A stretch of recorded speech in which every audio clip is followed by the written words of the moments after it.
Sir 2019లో YSRCP political narrative ఎలా ఉందంటే కమ్మ versus non కమ్మ ఆ రకంగా తీసుకొచ్చారు. 2019లో మీకు 150 సీట్స్ దాకా వచ్చేసారు మీకు. అప్పుడు క్యాస్ట్ని సోషల్ ఇంజనీరింగ్లో పోలరైజ్ చేశారు, ఇప్పుడు క్లాస్ని పొలిటికల్ పోలరైజ్ చేస్తూ ఉన్నారు. ఇది ఇది ఇది మీకు 19 లాగా వర్కౌట్ అవుతుందా సార్? కమ్మ వర్సెస్ నాన్ కమ్మ అన్నటువంటిది చంద్రబాబు నాయుడు తీసుకొచ్చింది. తన సామాజిక వర్గానికి మాత్రమే బెనిఫిట్ చేసినటువంటి వ్యక్తి చంద్రబాబు. మేము అలా చూడలేదు. అది కమ్మ వాళ్ళైనా నాన్ కమ్మ వాళ్ళైనా ఎవరైనా కూడా కులాలకి మతాలకి అతీతంగా ఏ కులంలో పేదవాళ్ళున్నా కూడా, కమ్మ వాళ్ళల్లో పేదవాళ్ళున్నా, రెడ్లల్లో పేదవాళ్ళున్నా, లేకుండా ఉంటే మిగతా బీసీల్లో పేదవాళ్ళున్నా, దళితుల్లో పేదవాళ్ళున్నా, పేదవాళ్ళుగానే పరిగణించి వాళ్ళని పైకి తీసుకొచ్చేదానికి ప్రయత్నం చేశాం.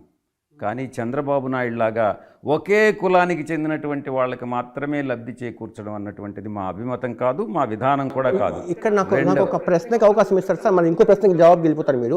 ఇక్కడ స్మాల్ ఇంటరప్షన్ సార్. మీరు కమ్మ కమ్మ కమ్మ అని మాట్లాడుతూ ఉన్నారు పైకి, కానీ మీ బంధుత్వాలంతా వాళ్ళని నడుపుతారు కదా. మీ కూతురు వరుసగా ఉన్న అమ్మాయిని తారక రత్నకి ఇచ్చారు, కమ్మ వాళ్ళకి ఇచ్చారు, వాళ్ళ బాగోగులు చూస్తారు. అంటే మీరు బంధుత్వాలు మాత్రం వాళ్ళతో కలుపుకుంటారు, రాజకీయంగా మాత్రం వాళ్ళ మీద విషయం చిమ్ముతారు. ఇది ఎలాగ అర్థం చేసుకోవాలి జగన్ రెడ్డి గారు? మీది అది కరెక్టా, ఇది కరెక్టా?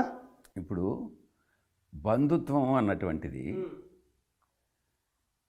ఇప్పుడు కమ్మ వాళ్ళు దళితుల్ని చేసుకుంటే తప్పులేదు, లేకుంటే బీసీలు వాళ్ళని చేసుకున్నా తప్పులేదు. ఎవరిని పెళ్లి చేసుకున్నా మేము కోరుకునేదే అది. మేము నిజానికి కోరుకునేటటువంటిది ఈ యొక్క కుల వ్యవస్థ అన్నటువంటిది నిర్మూలించాలి. అందరూ కూడా భారతీయులే, ఈ కులాలకి మతాలకి అతీతంగా పెళ్ళిళ్ళు జరగాలి, బంధుత్వాలు రావాలి అన్నటువంటిది వైఎస్ఆర్ కాంగ్రెస్ పార్టీ సిద్ధాంతం. ఏ కులం వాళ్ళు ఏ కులాన్ని మ్యారేజ్ చేసుకోవడం, ఇంకా కులాంతర వివాహాల్ని, మతాంతర వివాహాల్ని మనం ఇంకా ఎంకరేజ్ చేయాలి.